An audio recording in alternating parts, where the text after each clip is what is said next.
પાલનપુરમાં 108 કુંડી રાષ્ટ્રીય જાગરણ ગાયત્રી મહાયજ્ઞ યોજાશે. ગાયત્રી પરિવાર દ્વારા પાલનપુરમાં શોભાયાત્રા નીકળાઈ. 10 થી 13 એપ્રિલ યોજાશે 108 મહાકુંડી યજ્ઞ. પાલનપુરના ગાયત્રી મંદિર ખાતે યજ્ઞનું આયોજન.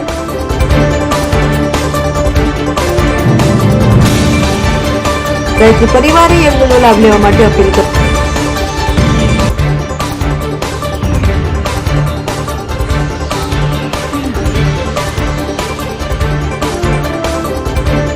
રિપોર્ટર જીતુ સોલંકી, બનાસકાંઠા.